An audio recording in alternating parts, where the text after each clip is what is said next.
if you're anything like what I was like 18 months ago, then you absolutely hate the healthcare industry. You're just sick of going in with the same back pain or the same disc herniation or a different flare up within your back, and then coming out with the exact same sheet of exercises that you got last time, or the exact same core routine that you got last time that didn't work, that doesn't work, that just gives you temporary relief at best. You're told to strengthen your core, you're told to stretch your hip flexors, or stretch everything, or stretch your back, and you're told to, build strength, that's the key, no stretch, that's the key, or you just need a massage, you just need a chiropractic adjustment, or whatever. But if any of these things genuinely gave you long-term relief, then you wouldn't be watching this video right now.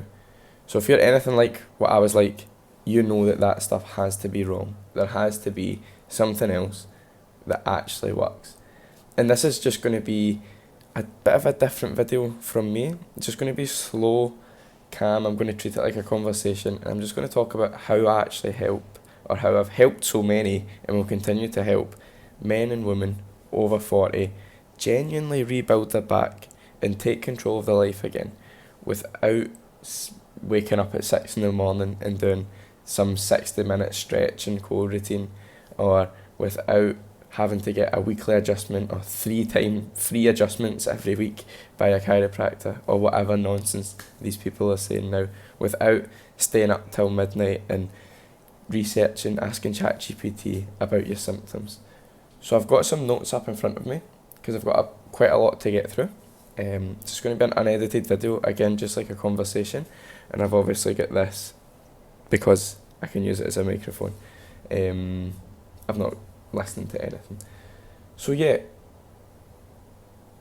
let's talk about the traditional approaches or generic approaches, and let's discuss why they don't work. So look, I don't think most people don't need told that you can't just get a massage and get out of pain. You know that, or a chiropractic adjustment, that it doesn't just work like that, right? You can't just get one of these and get out of pain.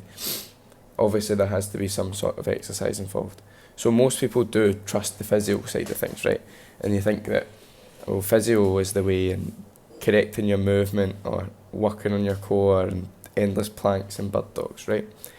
But the issue with these things is that they're not actually building anything.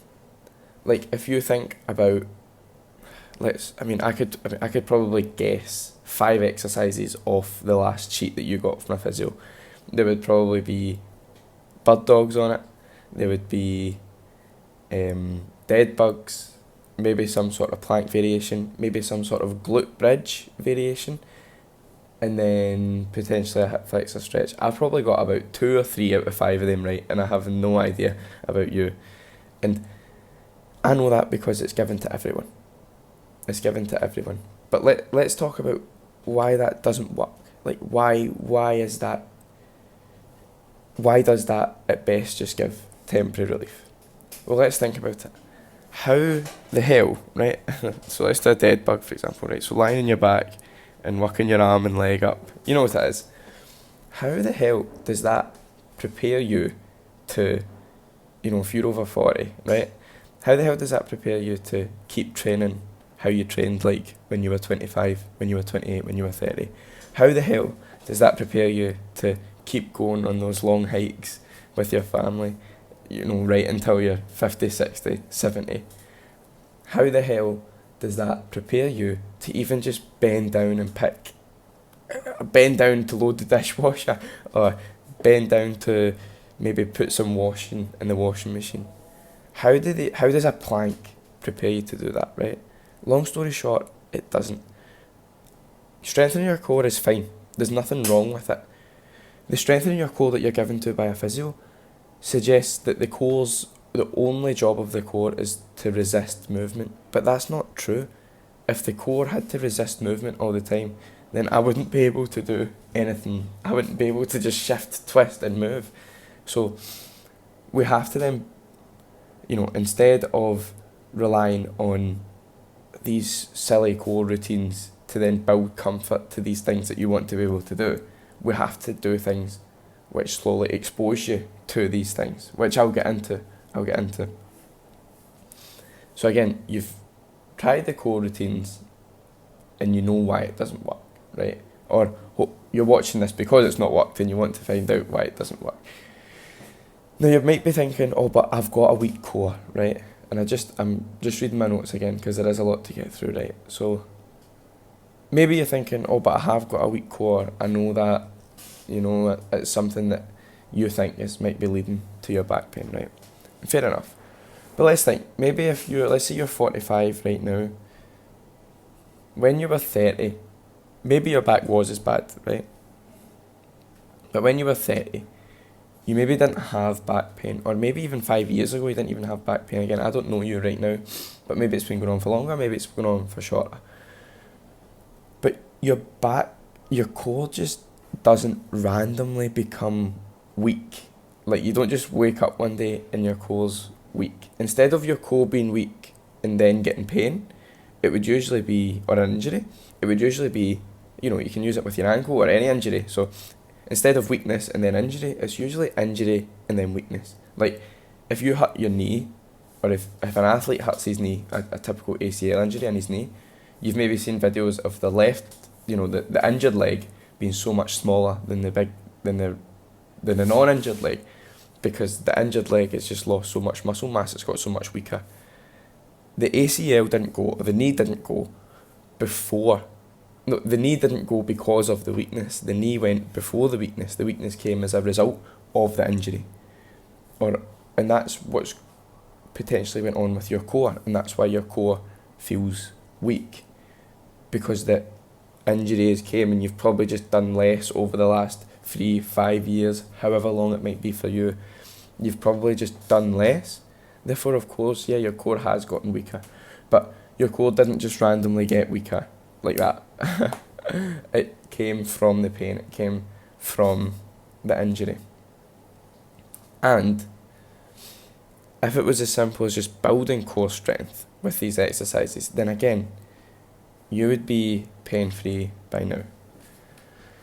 So that leads me into my next point of strength versus tolerance, right? So let's talk about, there's no doubt that a plank, if you do a plank till failure, that is hard and it feels like you're building strength 100%. And you probably are, it's working muscles, it is challenging muscles. But strength isn't just the issue for you. If it was as simple as just building strength, if all you needed was a strength program that built strength within your core or your glutes or even your back, whatever, if that's all you needed, then let's think of the most strongest athletes in the world. What's the first things that come to mind? Maybe gymnasts, or maybe power, like the big strongman athletes, or strongwoman athletes, or power lifters, Olympic lifters, right? Or even just the world's strongest men on the TV show, if you've seen it. These, if it was just as simple as building strength and just having a strong core and back and hips just protected you from back pain, then we would never ever ever see any back issues within this population, because they're the strongest people in the world, they're the strongest athletes in the world. They shouldn't get pain then because they're strong. But you'll know yourself that isn't true. Back pain is common within these populations, the same way it's common with every population.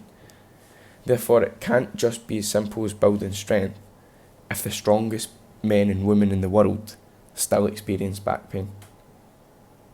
So then that leads me into strength is not the same as tissue tolerance. And what I mean by that, again, let me get this up, right? Let me get the notes up. So over the years of you doing less, yes, naturally, you've got weaker. But more importantly, your tissue tolerance then drops. So that means you've probably flared up, or you've had a mini twinge, or you've had maybe a bad flare up from something really, really small. Like, it could be literally from bending down to pick your kid's toy up off the floor, or bending down to pick a pen up off the floor, or even just twisting at your desk and work, or something really, really, really, really small. That isn't a weakness issue, because of course you're strong enough to bend down and pick a pen up from the ground. That's a no-brainer. That's something that you should be able to do. You're strong enough to do, without doubt. But the tolerance that you have to do that has dropped. And yes, you might be able to do it sometimes, but doing it multiple times, it's not that you don't have the strength for it, you don't have the tissue tolerance for it. So when that tissue tolerance when the action of what you're doing exceeds, or the amount of times you do an action, or just the action, exceeds the tolerance that you have. So tolerance down here, action up here, the action exceeds the tolerance, maybe on the 5th bend or the 6th bend of the day or whatever, then that is going to cause you a flare-up pain, because this is sitting above the tissue tolerance. The tissue tolerance just cannot handle it, and tissue tolerance isn't strength. So how do we build that tolerance? Because maybe you've been told that bending is a bad thing or twisting is a bad thing, but maybe I'll save this for another video. These things aren't bad, even though it might cause you pain. These things aren't bad at all. It's a natural human body movement.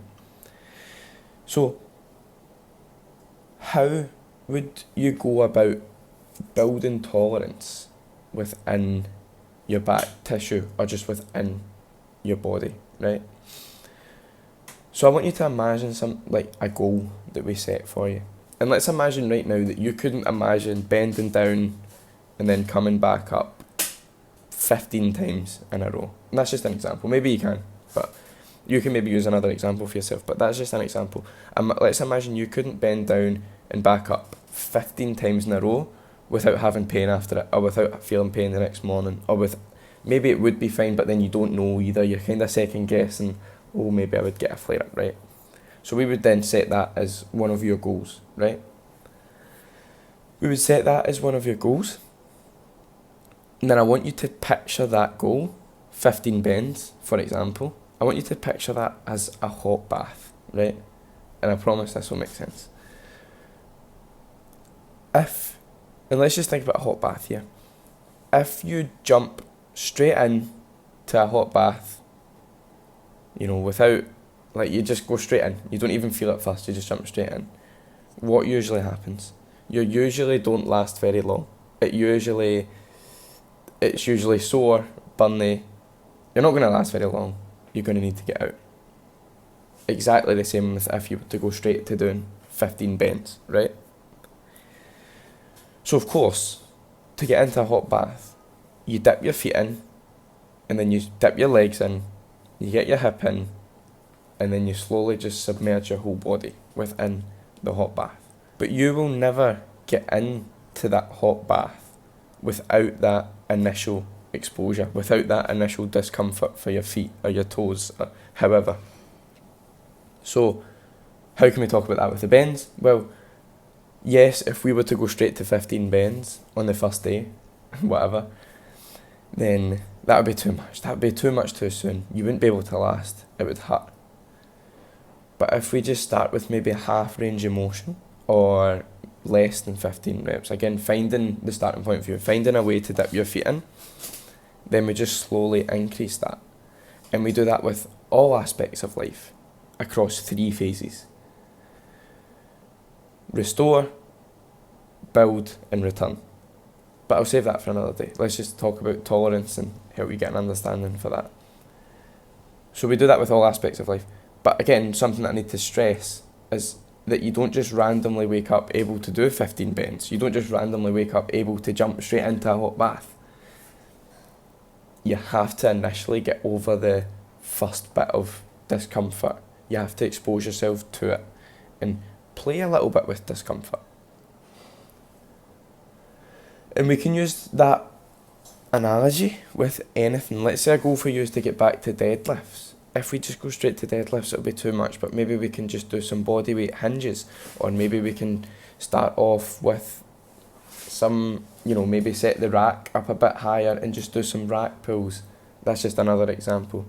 maybe a goal for you would be being able to just get out and hike with your family again for 3 hours, but just now you can't even do 30 minutes. So we need to then dip our feet in 5-10 minutes at a time and just get over that initial discomfort and just progress on that every single week. Just keep progressing and progressing and progressing. The same with if you're trying to get into a bath, you just keep slowly but surely, you just keep putting more and more of your body in, and over time you do eventually get there, especially if you're only 40, 50, 60, 70, I don't care. There's still a journey there, there's still a journey. And we deliver this across 3 phases, as mentioned.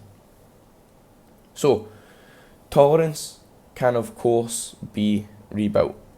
Now, if you've made it this far in the video, you might be thinking, what if I've got a disc herniation? What if I've got a disc bulge? What if I've got something like that which is causing shooting pain down the leg? It's causing sciatica, right?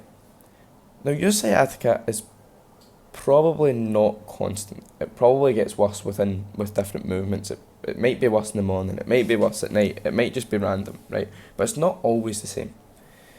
So yes, there is pressure on the nerve, but that alone isn't the sole reason that the sciatica gets worse. Like, it doesn't get worse because there's more pressure on the nerve, or that alone isn't the sole reason. So the sciatic nerve is sensitive again, and let's imagine it, and let's use this as tolerance as well. It's similar to the back, where the sciatic nerve has just lost so much tolerance for movement. So when the actions that you're doing every single day exceed the tolerance, then we are getting pain, we're getting symptoms.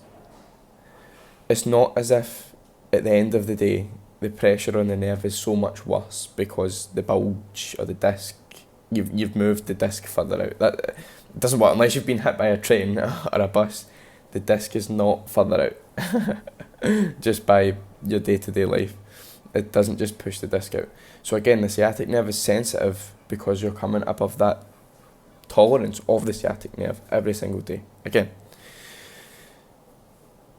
So, the structure of the disc of the spine, or whatever's going on with you, spondylolisthesis, disc herniation, disc bulge, scoliosis, whatever, I could sit here for ages and name them all. Whatever's going on with you, it doesn't have to cause us the pain or the symptoms that it's causing you now. For example, there's been multiple MRI scans. I wouldn't imagine a disc bulge or a disc herniation. I would just have that in your mind as like the grey hairs that you might get in your head, or the wrinkles that you might develop wherever on your face. It's part of natural human adaptation with age. It's totally natural. And people with disc herniations and disc bulges, occasionally, very commonly, will not even know that they have a disc herniation, a disc bulge, or not even feel pain. I've not got the exact stat in front of me, but I think it was about 50+% of people over 40 or maybe 45 will have disc adaptations showed up on an MRI. That could mean bulge, herniation, whatever. It can mean anything like that. So this thing that you have, or that you're thinking about, oh, will this tolerance thing work for me? This doesn't have to cause us pain. There's still a large part of tolerance that goes into it. It doesn't have to cause as much pain, or it doesn't have to dominate your whole life the way that it has been, for example. So, I go about, and I know you want to know how I would do this with someone, men and women, over the age of 40. I go about doing this with 3 phases, and it's restore, build, and return. So in phase 1 is all about sort of confidence within the back. It's all about building that initial tolerance through movement. We're not smashing any personal records, or we're not jumping into a gym and just blowing yourself out the water straight away. Again, we're finding that point of dipping your feet in for your goals. Whatever your goals are, so it's built around you, so it has to be around you, or else we're never going to get to your goals. Just like every physio or generic sheet hasn't been about. So we find that kind of point where, okay, what does dipping your feet into this hot bath look like for you? and then we increase that throughout phase 1 into phase. Once we've kind of built that confidence with movement, you're moving more fluid, there's more freedom, you're not second guessing every single time you wake up in the morning and put your socks on or tie your shoelace or whatever. And then in phase 2 is when we start to build. So hypocritically, I suppose, we were building a lot of strength in this phase, but listen, when building tolerance, strength comes with that, of course. Tolerance and strength do go hand in hand, but they're not the same thing, which I know you've learned. That's what you've learned in this video. But of course, building tolerance, we will build strength as well. And strength is never a bad thing. It's just never the only answer. It's never the answer. Again, which I've went over. So that's when building a lot of strength, and this is the part where most people get back to doing things that they never thought they'd be able to do again, or for example, they thought was just so far away. But once you start building tolerance, it's not actually that far away. I'll make a separate video talking about the sort of outcomes and what you can expect with it. But within phase 3, that's when we properly return. So this is when you're doing things that you could never have imagined doing before. This is when you're being able to go on that hike. You're maybe training for a marathon or an Ironman again, like what you done when you were 25. Or maybe you're in the gym 5 times per week, which is something you didn't ever think you were going to. You thought that was just something for your 20s. You didn't think that could continue into your 40s and 50s. Or whatever. Whatever it looks like for you, whatever returning looks like for you, it's different for everyone.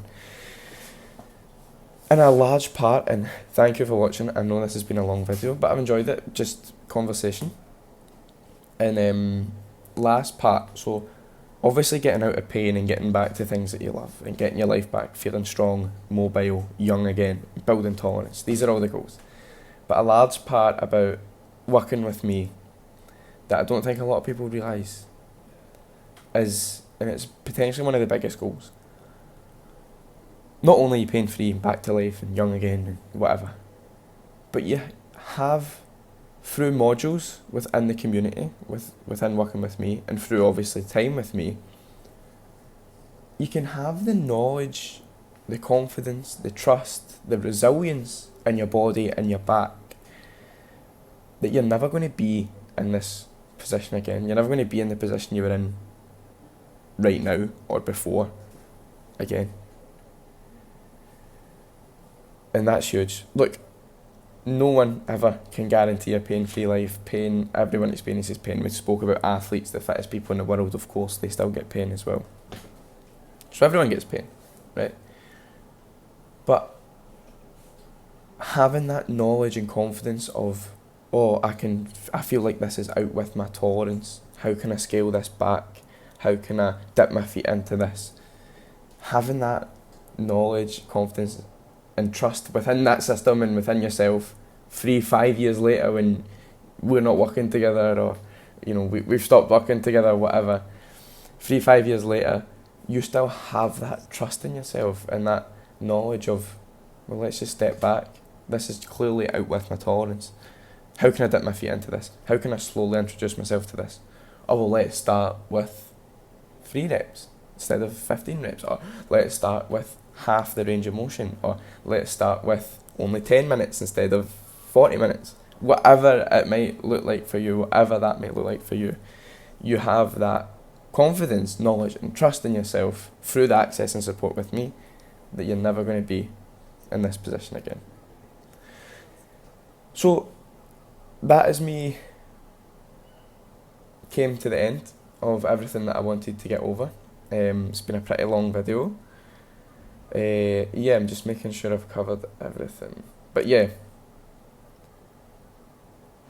if this way of thinking about your back is new to you, then that's exactly why nothing has worked. Nothing that you've tried, no physio, no chiro, no massage, whatever, no core routine, none of this is actually focused on the things that matter, which I've went over in this video, and that's exactly why you're still stuck. I'm going to link a video within the description, and it's about everything you can sort of expect, or the results you can expect within the 3 phases all put together with you. Check that out, and I'm also going to leave a description in the video below, and it's just an invite. I'd like to personally invite you to apply to the Rebuild Your Back Club. I would love to learn more about you and just see if you are a good fit for this, if you are a good fit for if you are someone who's within a position and who's in the right position to just start building tolerance and start slowly exposing yourself to all the things that you want to get back to. You're willing to put in the work, be consistent, get over that discomfort, and just retake control of your life. Feel strong, feel mobile, feel bulletproof, feel resilient, and just feel young again. Check out both those links in the description below, and I'll see you guys in the next one.